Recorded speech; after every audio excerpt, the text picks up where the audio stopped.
Good morning, everybody. Happy Tuesday. We have an amazing show for everybody today. What is going on here, Indeed Crystal? we do. What's happening? We got rid of Yeah. Sagar's desk. That's right. We got rid of the desk. We actually downgraded. We actually got all these premium memberships, and we decided that we're going to downgrade our setup. Yeah, we sold off the set for scrap. No, just kidding. Okay, so there's actually good reason why the set looks a little different, and we're a little cozy today, which is that we are down in Austin, Texas. The reason we are down in Austin, Texas, as you might be able to guess, is because we are going on with Joe Rogan. So we're getting ready for that. But we still wanted to do a show for you guys, especially since this whole thing is brand new. It will be a little bit of a different show. We're just going to go through a few of the stories that we thought were really important. There's some stuff that we did not want to miss, so we will bring that to you. And as in terms of the schedule for the week, it's also a little bit different. So, I know.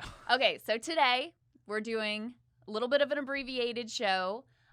Thursday, when we would normally do another show, we have a special surprise that we will be bringing you. So stay tuned for that. And then normally we would not do a Friday show, but because Sagar will be going through desk withdrawal, we're going to get back in the studio on Friday. Get my hands on it, you know? Do a full show for you with our monologues and our guests and all the stuff that you're used to. So that's what's going on. Yeah, I got to put my hands on her, make sure she's clean, make sure they haven't screwed with Abused her, make sure we haven't screwed with it while we're gone, which Eric, by the way, I'm watching you guys like a hawk. I like that you decided the desk is female. Yeah, no, there you go. So it's like a ship, you know, it's like a car. It's like it's like an attachment. But here's the thing. So it's been fun. By the way, shout out to all of you who saw us on the street here and you were like, I know why you're here. And I was like, no, you don't. No, you don't know why I'm here. Look, we've got awesome stories here that we want to queue up. Obviously, Biden is abroad right now, and there's a lot to be said about NATO and all the serious stuff here, but look, to be honest, I mean, he does not look like he's in decent shape. And this clip in particular that came across our radar, so to speak, really just speaks volumes where he screwed up the Syria and said Libya 3 times in a row. It was an incredibly meandering answer. Very, very strange. Let's just go ahead and we'll take a listen to that. Where we could work together with Russia. For example, in Libya, we should be opening up the passes to be able to go through and provide food assistance and vital assistance to a population that's in real trouble. I think I'm going to try very hard to. It is. And by the way, there's places where. I shouldn't be starting off and negotiating in public here, but let me say it this way. Russia has engaged in activities which we believe are contrary to international norms, but they have also bitten off some real problems they're going to have trouble chewing on. And for example, the rebuilding of Syria, of Libya, they're there. And as long as they're there without the ability to bring about some order in the region, and you can't do that very well without providing for the basic economic needs of people. So I'm hopeful that we can find an accommodation where we can save the lives of people for example, in Libya.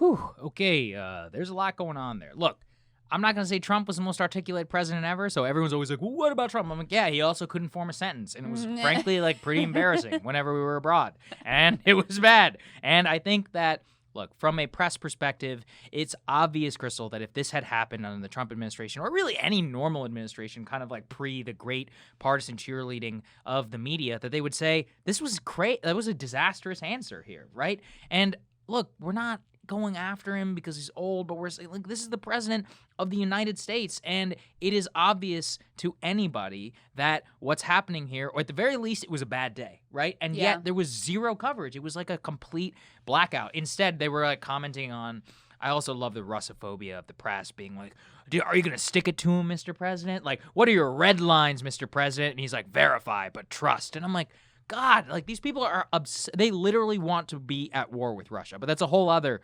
conversation. They basically just memory hold that entire clip from what was happening here.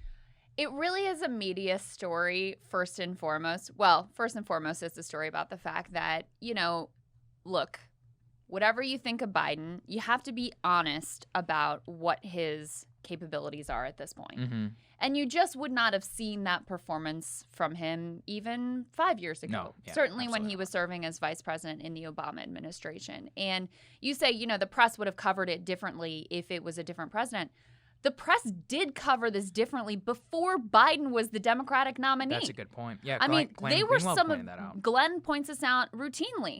They were some of the most actually aggressive, pointing out some of these failings. Remember Julian Castro on the stage being like, do you even remember what you said just now, Joe? This was open fodder for conversation before he became the only hope to defeat Donald Trump. And then they flipped on a dime to, if you say anything about this, you're ableist, you're going after him because of his stutter. His stutter, I mean, that's something. I hate that one. It makes me so angry. I'm like, he just magically had a stutter that recreated itself. Libya and Syria 3 times in 90 seconds isn't about a stutter, okay? Right. So that doesn't mean that you shouldn't have voted for Biden. That doesn't mean anything other than saying this was a topic of conversation that was on the table before he was Democratic nominee, and it's off the table now. And instead of just sort of like bashing Biden for this gaffe, we actually pulled some research here that an audience member brought to our attention from Pew. They dug into the first 60 days of the Biden administration to say, okay, well, how did the coverage of this president compare to the coverage of other presidents? And it's actually remarkable because Obama famously got glowing press coverage. And in fact, if you look at the numbers, Obama did get more positive coverage than Biden. But Biden actually gets less negative coverage than Obama. So Obama was covered slightly more negatively than Biden.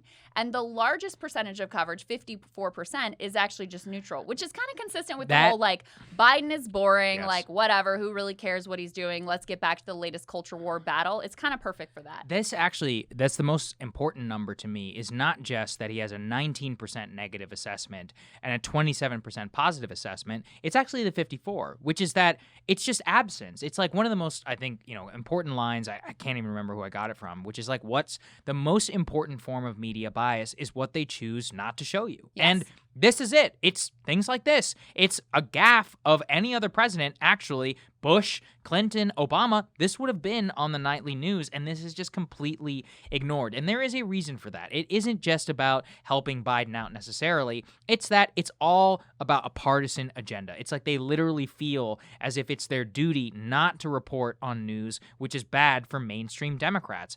And Glenn actually pointed this out, which is that he posted a clip of NBC News anchors like Andrea Mitchell in 2019 talking and be like, he just doesn't look the same like he was up there.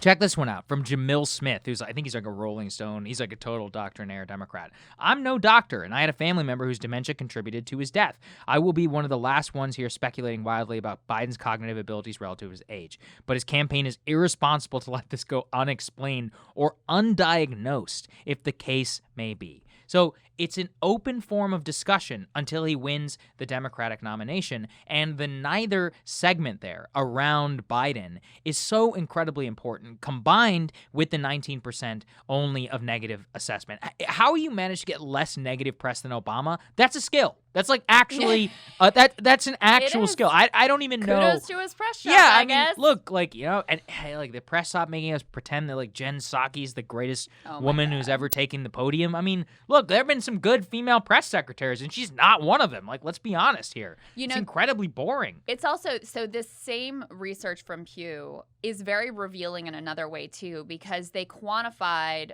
Biden versus Trump and the types of stories that the press covered too. So with Trump, 74% of the stories that media outlets were covering were about his leadership and character. Only 26% were about his policy agenda.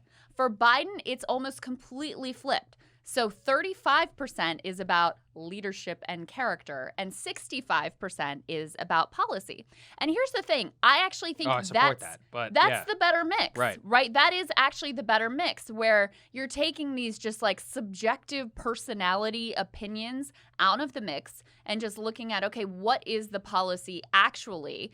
But the irony here is that they thought they were launching really effective attacks against Donald Trump by making everything about leadership and character.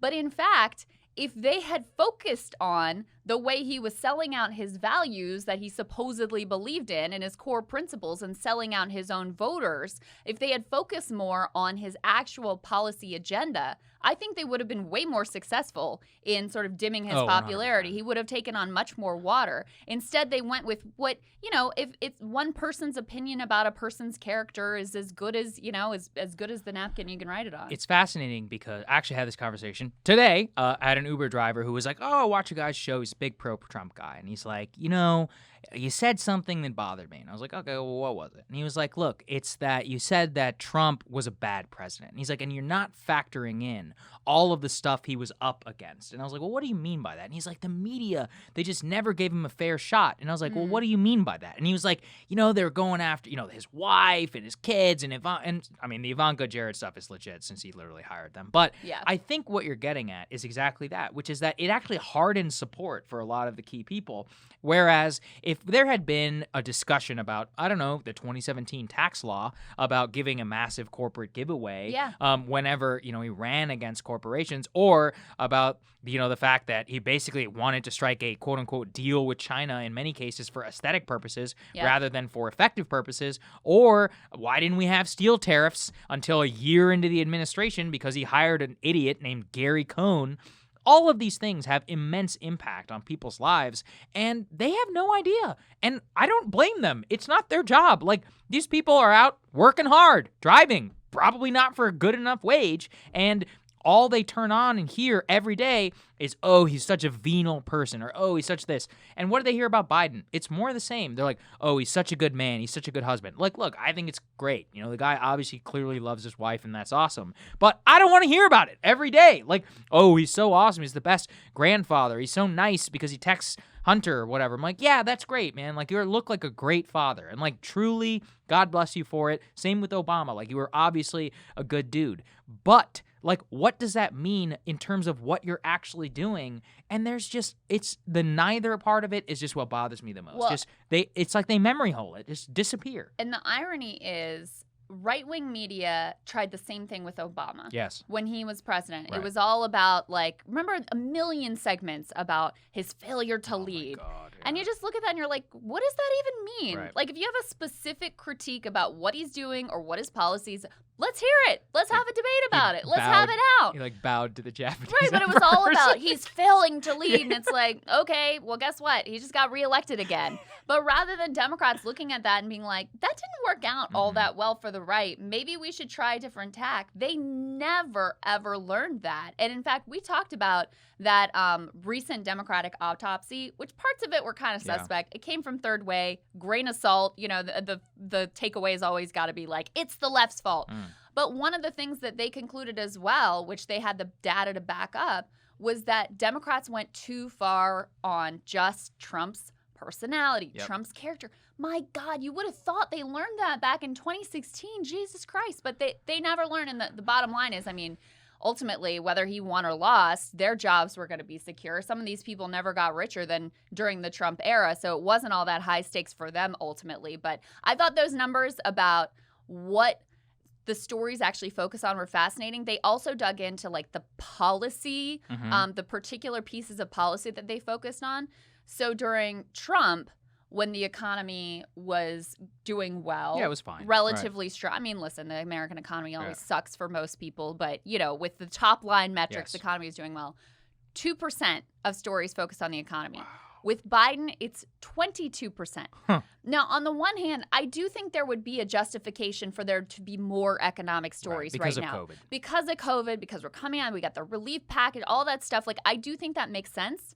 But in no era should the economy be getting 2% of the story time, because it's always central to people's lives. It's always the key story determining what you're going to be able to do that day, what your prospects look like for you and your family in the future.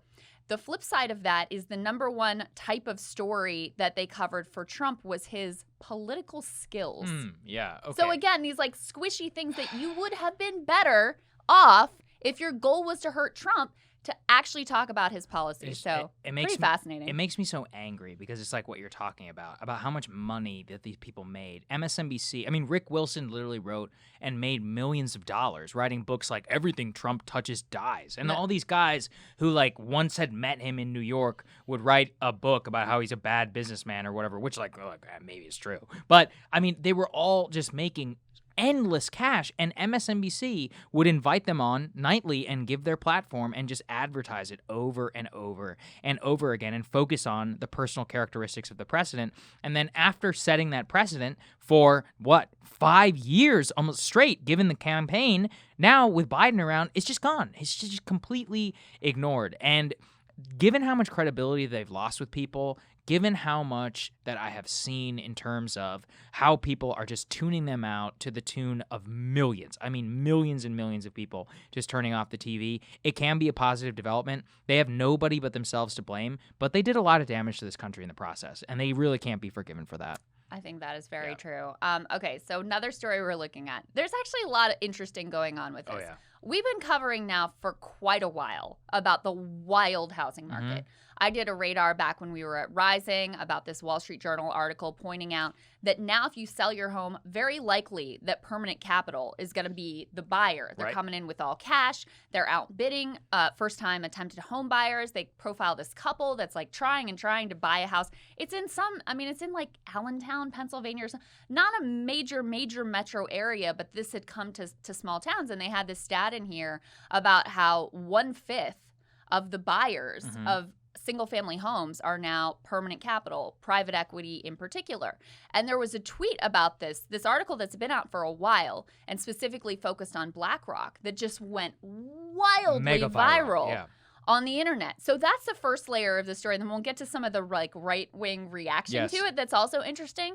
But it was fascinating to see how this story that's been out there bubbling under the surface for a while just completely exploded on the internet because people are experiencing this in their own lives and in their own neighborhoods. I mean, yeah, listen, if you're trying to sell a house, people are coming in with good for you. Cash offers, et cetera. That's great deal for you. But for a long time, we were being sold this narrative that the reason housing prices were going up is because the professional managerial class were making different choices and they were buying up homes, et cetera, et cetera. No, come to find out, this is a bubble that permanent capital is inflating and then also profiting off of in a bid to basically become America's landlord, and that is a terrifying state of affairs. No, it is. And this is what I want to just lay it out for people. What is happening here is not free market capitalism, because what's happening here is you have these private equity giants and more, which have made billions of dollars during the pandemic. Now, they're not getting into the housing market to enrich the community.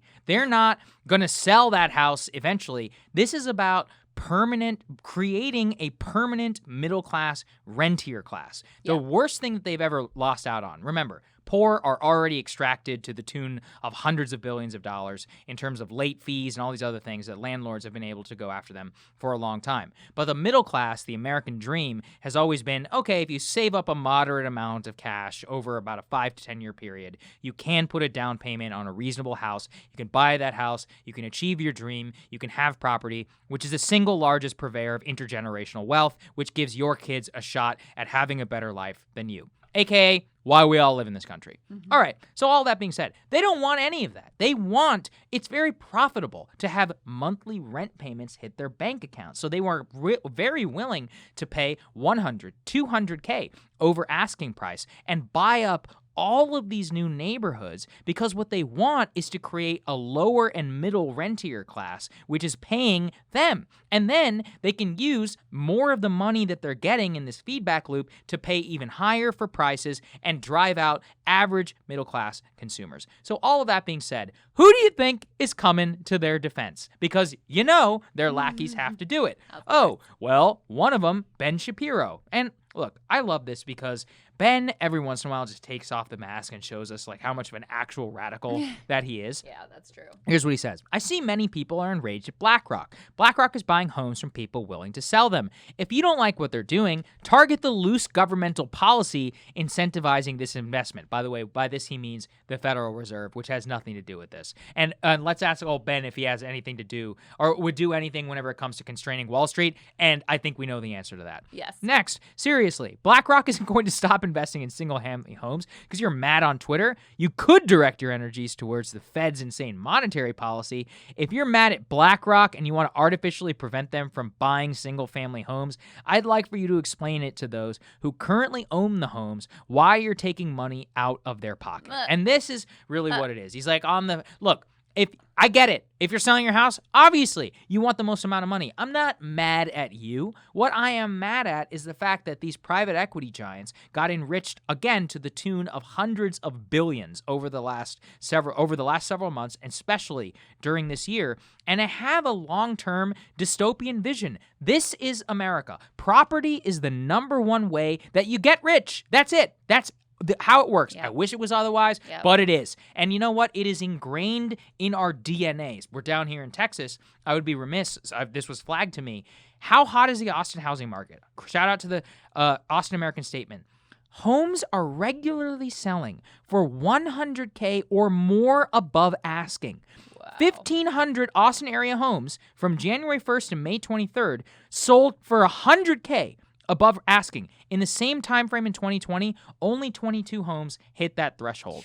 This is a combination of rich people who are moving here, as well as private equity giants and more who see that more PMCs are coming here and want to buy out all the real estate in order to rent to them. Like, this is the antithesis of what the American dream is all about. And, of course, they've got a bunch of people on their side, like Shapiro, but there's a lot of neoliberals who agree with this stuff, too. Well, I love how he's like, why don't you direct your energies towards the Fed's monetary policy? Did you vote on the Fed's monetary policy? Do you have any influence whatsoever on the Fed's monetary policy?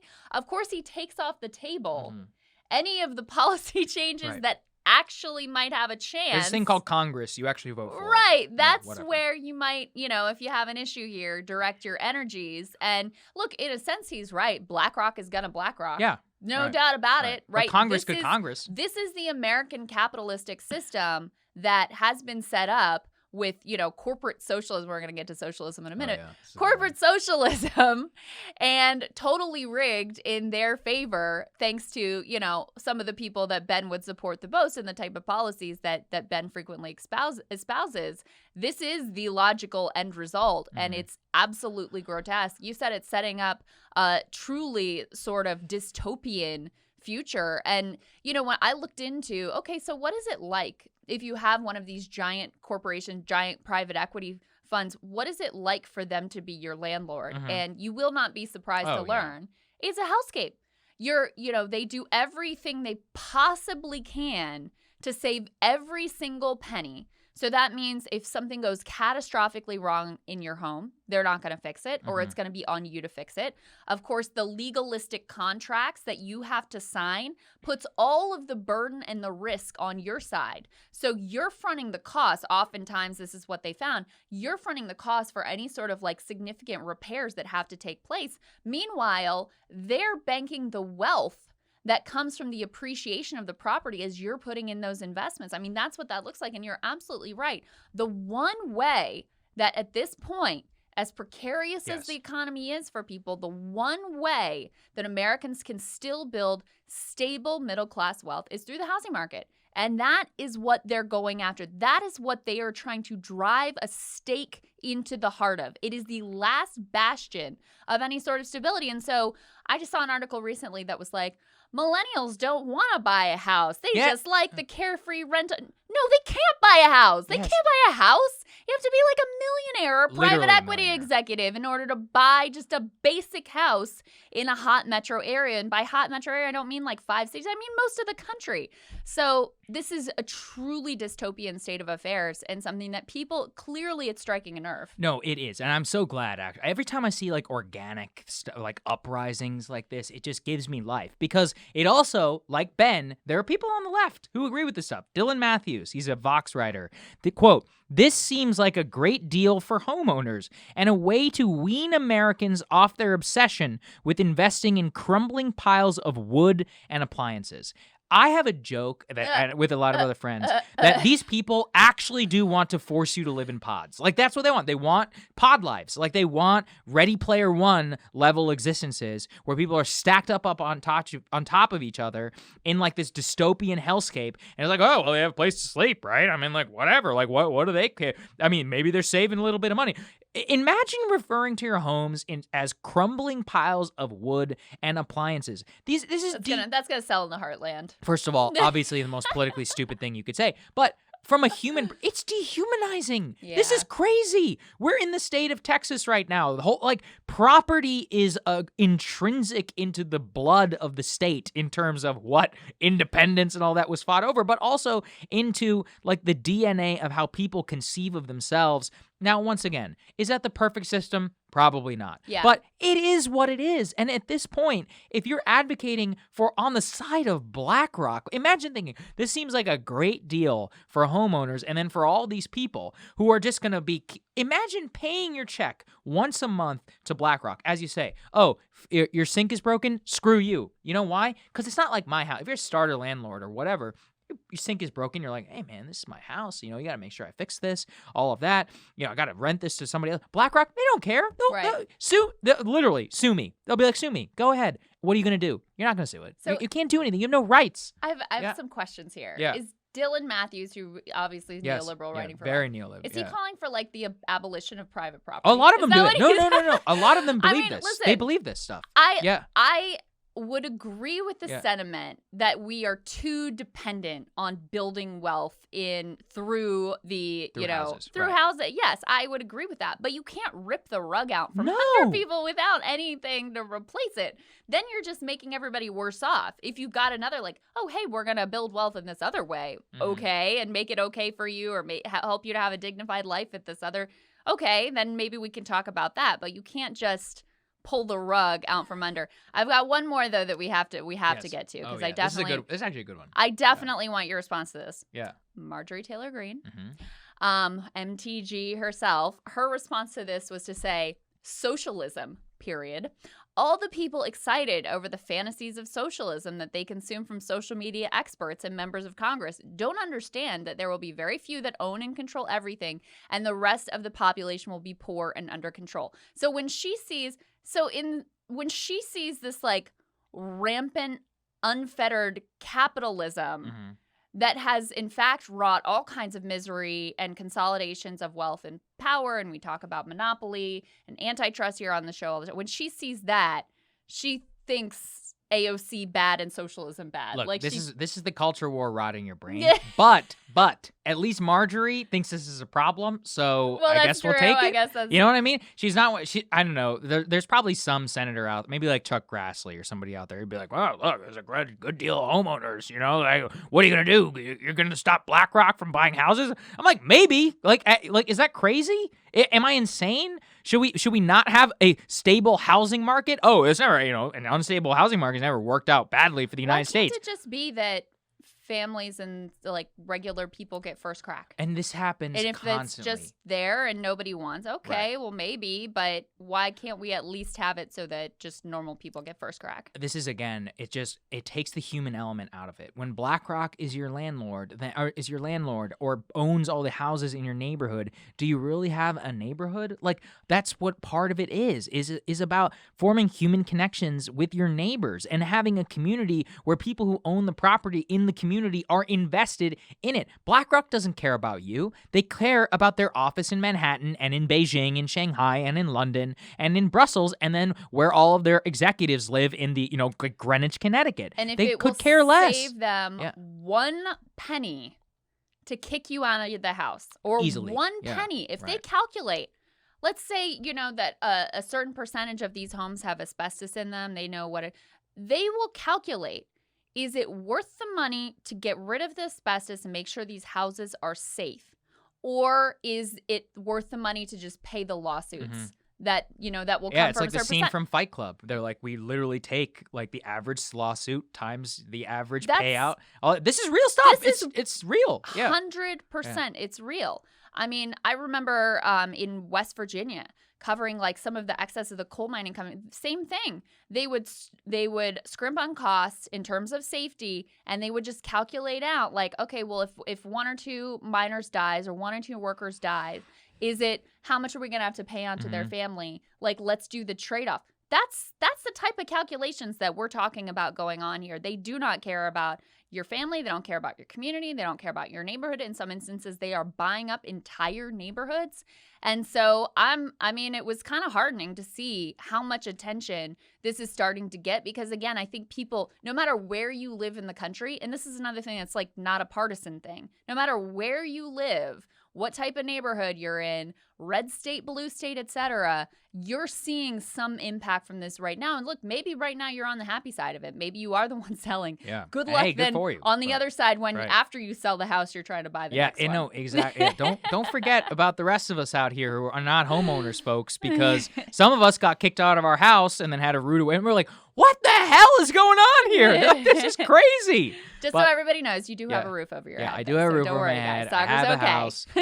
Shout out, especially to the lady who offered to sell me her house in Alexandria. Nice. Very nice of you. So Very nice of you. But I'm good. All right, we got another one for you, though. Yeah, this is a crazy one. So this is about, obviously we've been tracking the lab leak developments, and it does seem like every single day there's just like dribble, dribble, dribble, something new, something new, something new. Well, Sky News Australia got their hands on some video footage from inside the Wuhan Institute of Virology, which directly disproves talking points that Dr. Peter Daszak and the WHO had cited around dismissing the lab leak hypothesis in the first place. Let's take a listen to what they found.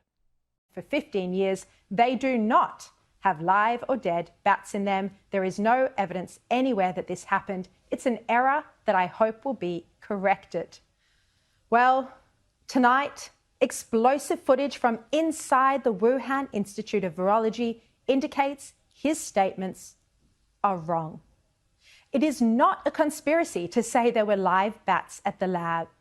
It is a fact. And as you can see, this video shows bats in a cage at the Wuhan Institute. You can also see there a researcher feeding a bat with a worm. And in this image, we can see researchers out capturing bats, and a bat even hangs off a researcher's hat. In another image, there are mouse cages, hundreds of them. We know that the Wuhan Institute of Virology was using humanized mice for experiments to see which coronaviruses could infect humans. In some experiments, they used the humanized mice to make viruses that couldn't previously infect humans do exactly that. These experiments, called gain of function, aim to make viruses more infectious and more virulent to try and predict which may cause a pandemic. This footage, had it been available early last year, may have reshaped the entire narrative around the potential origin of COVID-19. Back then, we were told there were no bats at the lab, but we were told that disease-ridden bats were sold and butchered at the wet market. You'll remember this led to calls from presidents and prime ministers the world over to shut down wet markets. And videos did the rounds of Chinese people eating bat soup. In fact, bats were never sold at the Wuhan wet market, and the videos were nonsense. Daszak must have realized his public statements from December 2020 were wrong when he claimed it was a conspiracy to say there were bats in the Wuhan lab. He said, "We didn't ask them if they had bats. I wouldn't be surprised if, like many other virology labs, they were trying to set up a bat colony." Okay. Wow. Wow. Sorry for subject. First of all, they need to read faster in Australia. Yeah. That's my friend. I'm like, we need what? that on 2.0 Yeah, speed. I need that at like 3x or something like that. It's driving me crazy. But look, she actually did do a decent job of laying out the facts there, which is that Dr. Peter Daszak, who, for everybody, just a refresher, if you're new to Lab Leak 101, here's the chain of events. Dr. Fauci, who we all know, the hero of the pandemic, he's the head of the NIAID, the National Institute of something infectious diseases. Anyway, he's in charge of giving grant funding. So he funded this type of research called gain-of-function research, where he actually reversed the ban on it that the Obama administration had. That is the theory that in labs you should manufacture new types of viruses so that you can then fight against pandemics. Well, there was a lot of conversation around gain-of-function because it was said to be dangerous and a possible lab leak.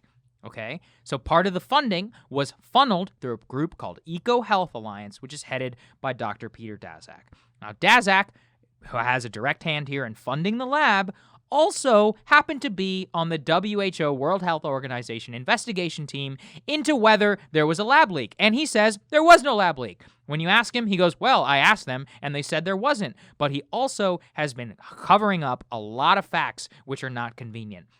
And as she said, as Sky News Australia pointed out, going and looking there at his past statements saying that there were no bats inside of the Wuhan Institute of Virology, he's just been outright proven false. And this just gives a lot more credence, mounting circumstantial evidence to the hypothesis that coronavirus is what leaked out of the Wuhan Institute of Virology. Now we have the information about the sick workers in the lab. We have now about the revelation that there were bats inside of the lab. Almost nothing that these people said was true has turned out to be true. And in fact, it turns out that if the lab leak hypothesis is true, it first of all implicates Dr. Fauci and Dr. Peter Daszak, but it implicates the entire scientific community because they are the ones who've been pushing gain-of-function research, and basically they're the ones who covered this up from the very beginning because they don't want the money train to dry up. It all comes down to funding and to money. And now I understand we actually have an interview with the head of the Wuhan Institute of Virology with the New York Times. Shocker. Yes. Let's hear what she has to say. So Dr. Shi, who's really the center Yes. of this whole controversy, and she's viewed in China as like a hero of the pandemic, but she's known as like the bat lady because she has made her career on studying bat Yes. illnesses, Oh, yeah. bat coronaviruses. And it turns out that, she's in this interview, she doesn't really reveal anything new. But what's really fascinating is, remember how we played that sound of Dr. Fauci getting pressed by Rand Paul about like gain-of-function research? That's right. Like, we never funded gain-of-function research at that lab using these very like lawyerly, sleight of hand ways of defining it. She plays that same exact game here. She said in an emailed response to questions that her experiments differed from gain-of-function work because she didn't set out to make the virus more dangerous. Instead, to understand how it might jump across species. Quote, my lab has never conducted or cooperated in conducting gain-of-function experiments that enhance the virulence of viruses. Let me ask you this. Do you think maybe it's a little dangerous to explore how a virus might leap into human beings? Like, that to me seems like the definition of making a virus more dangerous. And in fact, that is some of the research that they were conducting in this lab. So again, she's playing these same games of saying, oh, it wasn't gain-of-function research because we weren't making the virus stronger. We were just seeing if we could get it to leap into human beings. Oh, I feel so much better now. That's fantastic. Now we have nothing to worry about. There's a part of the video we didn't play, which is that this is from 2017. Song Donglin, who's the deputy director of the Wuhan lab, here's what he said, quote, China had no prior experience designing or contracting BSL-4 laboratories. There was no prior experience in using and managing autoclave sterilizers nor life support systems for personnel. Here's he adds, quote, over more than a decade, Shi Zhengli's research team has collected more than 15,000 bat samples in China and many countries of Africa, searching for the origins of SARS, quote, this is the money one, as well as isolating and characterizing many new viruses. That ladies and gentlemen, is what we used to call gain-of-function research, but which Dr. Fauci and Dr. Xi don't want to call gain-of-function research. They're admitting it right here on tape before any of this came political. And here's the thing, as even the New York Times is willing to point out now, they have covered this stuff up from the beginning. Dr. Xi says that all of the insults against her are filth. I don't know, like, what are you guys even talking about here? Really what it is that there's been zero transparency, and that the people in charge, the people who we trusted, I mean, think back, April of 2020.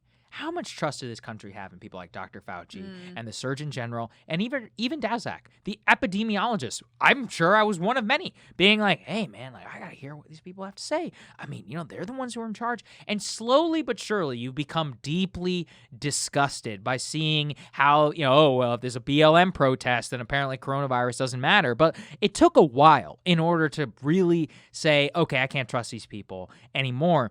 But in that time, they abused our trust. They covered up a possible origin theory for coronavirus in Nature magazine with the help of Dr. Fauci, with the help of Dr. Peter Daszak. They became heroes to a huge segment of this population, also because of cable news and appearing to be anti-Trump, like the scientists telling Trump how it is. Even today, Crystal, I think we both know 1/3 of the U.S. population will never believe the lab leak theory, even if it's true, just because Trump said it. Because of MSNBC. 1/3 of the entire U.S. population. That's crazy. That's just totally, completely insane. What is really wild is that the bad actors, because there have been good actors in the scientific community as well, so I don't want to smear like everyone is a scientist. Yeah, there's been some good ones There have been some good actors as well, Weinstein, and you've got now a number of people have come out and said, look, we got to look into this thing. Even if I think maybe it's more likely of the zoonotic origin, we really got to figure this thing out, and this isn't about politics. It's just about we got to get to the root of this thing.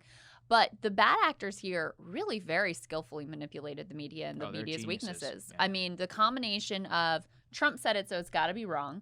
The way that they got out front with this force of we've got 20 or some dozen scientists on the first letter that signed on, that just gave it the weight of you've got on this side, you've got all these credible scientists with their PhDs saying absolutely it can't have come from a lab. And on this side, you've got these crazy loons like Donald Trump. And if you don't know anything about gain-of-function research, if you don't know anything, I myself, just looking at the surface level. It's not our job. Why are we supposed to know? Looking at those things, I'm not a science reporter. Right. I'm not an epidemiologist. I'd say, those people seem more credible than the Trump loonies and Tom Cotton and whoever else is out here. But the people whose job it was to actually dig into this and consider the motivations of the people at stake on both sides, they really failed. And they've essentially admitted that at this point, that it was we were really blinded by the fact that it was Trump who was saying it, and you had scientists saying the other, and we just caused us to dismiss it out of hand when we really should have done the digging and given it more credence. And now that Trump is gone and it's kind of safe, then they're able to return to their senses a little bit and hear some of the countervailing evidence and consider that, hey, maybe this lab leak theory isn't so crazy, or isn't just some racist conspiracy theory like we ultimately thought that it was. Credit to Biden, at least. He said we need to have a real investigation. And the G7 also put out a statement. So credit where it's all due, 100%. He said it out on the world stage, and that type of stuff does matter because it does drive the Chinese crazy. 100%. But don't forget, which is that the Fauci emails revealed to us that the person who put out the coordinated Nature magazine statement about how there was absolutely zero doubt that the lab leak theory was not true had emailed Dr. Fauci in January of 2020 saying that they had, no evolutionary characteristics? Right. Or not consistent with evolutionary theory, a.k.a. man-made. And here's the thing. This all looks like it might have been a colossal accident, not just of the Chinese making, with the active complicity and funding of the United States government. That's what makes it such a scandal in the first place. And more than that, take all the politics out. Do we really want to be funding more of this type of research if this is what caused the worst pandemic in a century? I think, personally, the answer is no. And if you're going to do it, prove to me that it's not dangerous anymore. Prove to me that we're not funding maybe subpar labs in China. and prove to me that it's actually necessary for science. But people have a right to have their voices heard because it's our dollars, but importantly, it's our lives. And we've just been totally failed on this story. I honestly think we already have our answer about gain of whether this one ends up having come from a lab or not. Clearly, this is a huge risk. Clearly, there's massive risk involved. And we do know that other viruses have escaped the lab. So it's not like so crazy to think that that could happen. So in my non-scientific opinion, based on reading in a lot on all of this stuff to try to bring you guys the best information, I think we already have our answer on gain of function research. And you know what? These scientists think it too, because they are going out of their way to say, no, what we were doing, that wasn't gain of function research. We don't want anything to do with that. So I think the tables on that one have already turned. No, I think you're right. Speaking of rigged systems. Indeed. Another private equity story for you guys. Love this is actually really stunning. So the New York Times got their hands on information that there have actually been several whistleblowers coming forward to the IRS saying, hey, private equity, these people are getting away with cheating on their taxes left and right. At least 3 different whistleblowers. So when the New York Times dug into this, what they found is even though those concerns had been brought, the actual tax rules are rarely enforced against private equity managers, the people who are getting the distributions from these private equity funds. The rules are extraordinarily Byzantine, and they are exploiting massive loopholes, both illegally and some probably dodging even the legal methods of lowering their taxes and straight up acting illegally, again, according to these whistleblowers. There's a few different pieces here that are really important to note. I think this is really interesting. So Trump administration gave private equity massive gift on their way out of office. A senior Treasury official, I'm reading from the New York Times now, insane. A senior Treasury official whose previous job involved helping the wealthy avoid taxes, put into place new regulations. They represented a major victory for private equity firms. They ensured that executives in the $4.5 trillion industry, whose leaders often measure their yearly pay in 8 or 9 figures, could avoid paying hundreds of millions in taxes. And wait for this part. Those rules were approved on January 5th, the day before the riot at the U.S. Capitol, and so hardly anyone noticed. But by the way, this isn't just a Trump story. This is completely bipartisan. Let me find the numbers here of the number of lobbyists. Private equity industry has a fleet of almost 200 lobbyists and has doled out nearly $600 million in campaign contributions over the last decade. That's to Republicans and to Democrats, and that has repeatedly derailed past efforts to increase their tax burden at all. They have spent millions, hundreds of millions, to rig the system to their benefit, and even that is not enough. According to these whistleblowers, they then even have to go beyond those technically legal loopholes that they fought for by spending lots of money on campaign contributions and actually commit illegal acts as well, again, according to these whistleblowers. Yeah, disgusting all the way around, and then the IRS has no money to actually audit them. That's the worst part. And speaking of Blackstone, this is Blackstone, to be clear, not BlackRock. Blackstone Very Group confusing. Chief Executive Steven Schwartzman, who, a big friend of the Chinese government, he earned $610 million last year, and he's going to pay federal taxes at a rate similar to the average middle-class American. So that's interesting. And the more that you read all of this, not only in terms of the campaign contributions and more, but you actually see that they know they're not going to get audited because of something what they've created called a partnership system. Quote, one reason they fairly rarely face audits is private equity firms have deployed vast webs of partnerships to collect their profits. So partnerships do not owe income taxes.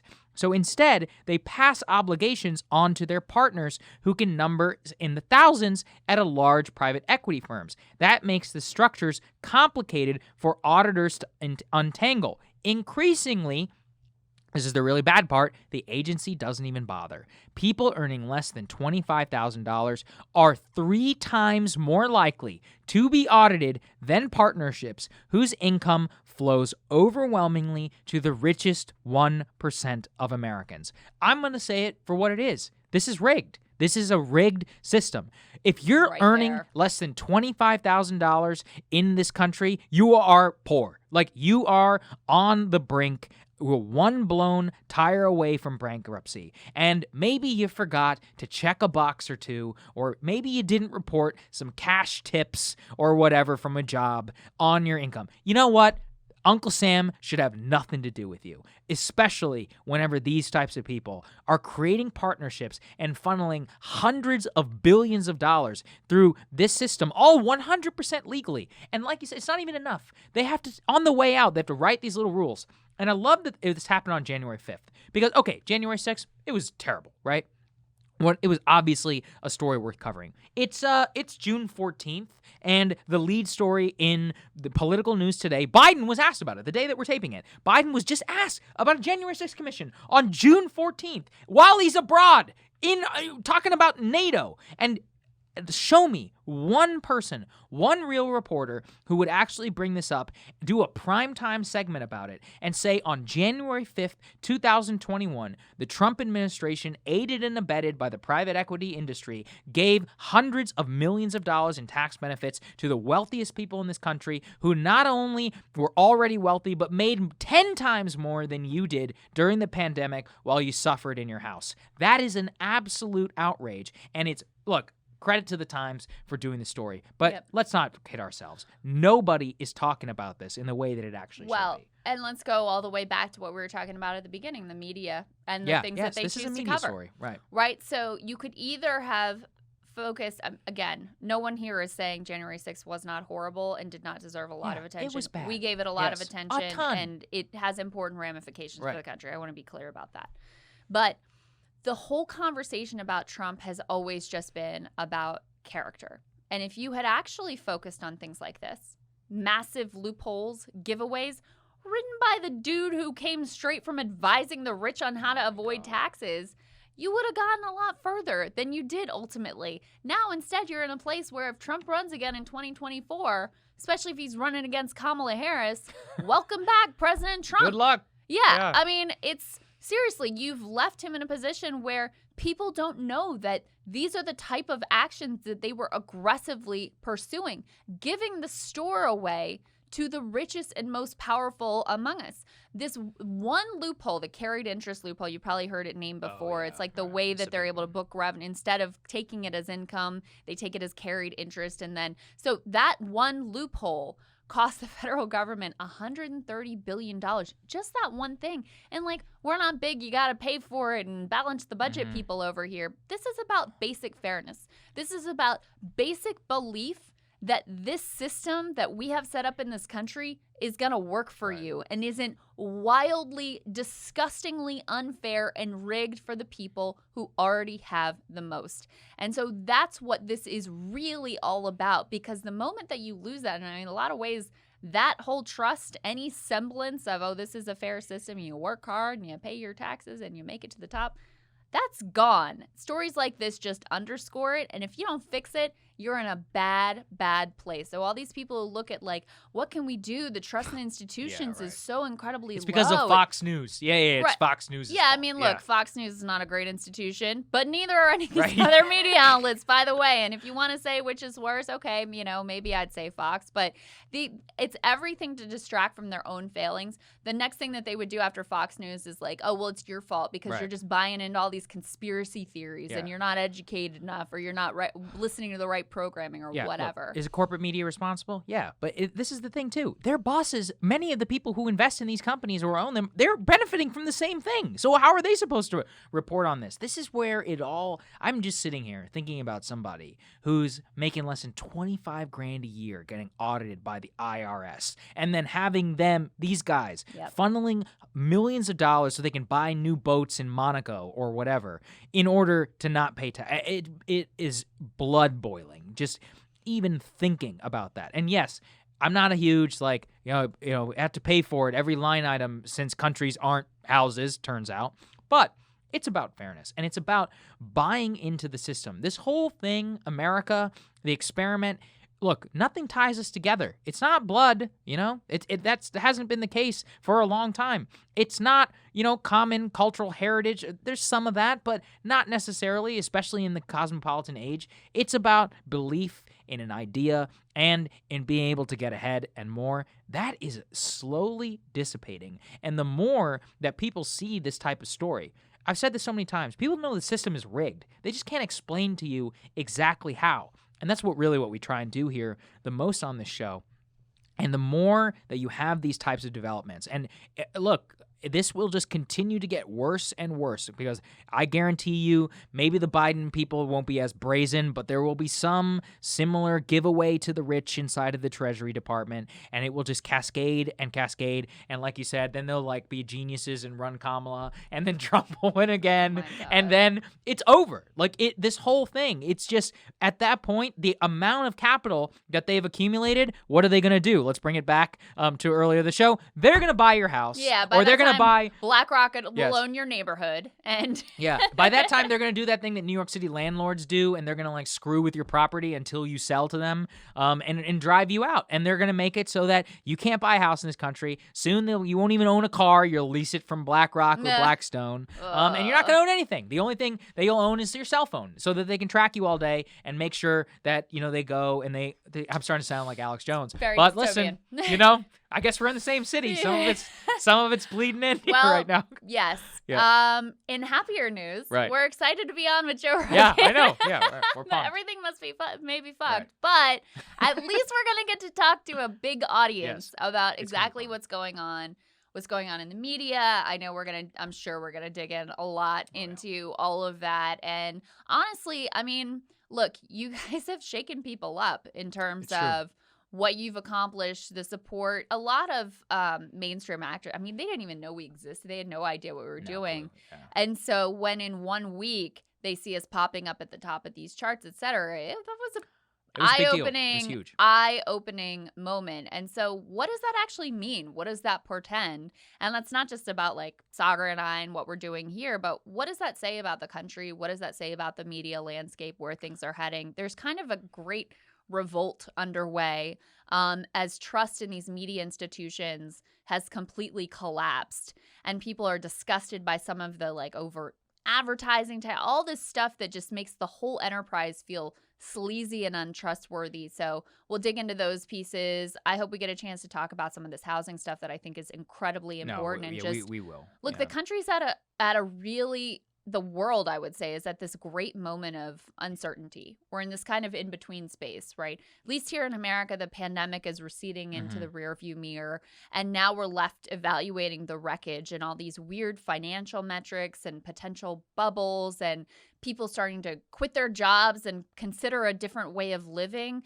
What is this all going to amount to? Who's ultimately going to benefit for it? How will it reshape our country? Those are gigantic questions that I think we all have to have a lot of humility about right now as we're pondering, because there's just such tremendous uncertainty in a million different directions it could go And this is what politics should be about. Politics should be about, what does it mean? Matt Stoller put it well today. Politics is about what it's like to be a human in a society. And it sounds very bland, but politics to people in D.C. is, why don't you support a January 6th commission? Or why, what's going on in terms of you and Putin? Are you going to draw your red lines? And then meanwhile, people can't buy a house. BlackRock's eating it up. Private equity guys getting tax cuts. The Wuhan Institute of Virology ended up having bats. It turns out this whole thing is a total lie and has been for a year.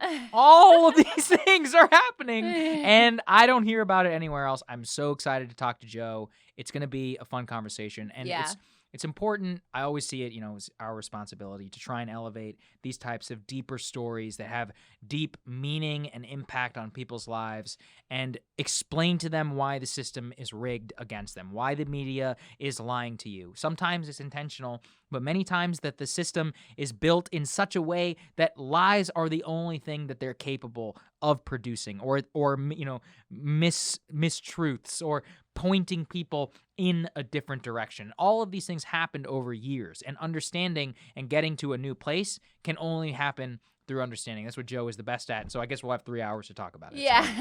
So, I'm sure we'll talk about chimps too. So we'll get to that. Yeah. Actually, Ryan Grim had a Yes. great tweet about the Wuhan bats in the lab thing. He was like, they were running a wet market at the lab. Everybody was right. It turns out everybody was right. At the Wuhan lab. Now imagine that one. That'd be something else. That would be something else. Right. So just to review the somewhat quite modified schedule. So for today's show, we're gonna be on with Rogan. We'll post whenever that posts. Probably we're gonna Wednesday. have something like that. Yeah. We're gonna have a surprise for you guys on Thursday in lieu of the normal show. We'll be back on Friday in the studio with Sagar's beloved desk for a normal show on Friday, and then everything will be back to the new normal schedule next week. So thanks for hanging in with us, guys. But I think you'll be excited about all these. You guys are going to be really pumped. Apologies to everybody. We don't have a credit section or whatever in this show. Or, we have a very skeleton crew here down in Austin. Yeah. But Friday, the normal show will be back. All out Lifetime members who are inquiring, your name will be in the credit section then, we promise. I know we update it weekly just so everybody knows in terms of when people sign up. And we're working on the plaques, guys. Yes, those the plaques are coming. They're literally being engraved and cut somewhere a couple states away. I'm not sure. Yeah. Whatever. They'll be here very soon. Shout out to all of you. If you guys want to become a premium member, you get to listen to the show completely uncut. You also can watch it uncut, not as clips, all of that, and really just support the work of trying to bring people together here more. The link is right there down in the description, or crystalandsagar.com if you're listening there. Oh, we own breakingpoints.com now too, actually. So you can go there too. You can also check that one out. Anyway, we love you guys. We're so excited to be here in Austin and to talk to Joe Rogan. And we will see you all, I guess, tomorrow? We'll see you tomorrow. If you're watching on Rogan's channel, we'll see you on Thursday. If you're watching on our channel for our big surprise. And we'll see you back in the studio with the beautiful new desk on Friday. That's right. No matter what day it is, you can't escape us, guys. Yeah. We'll have something going up somewhere. So enjoy, guys. We'll see you soon.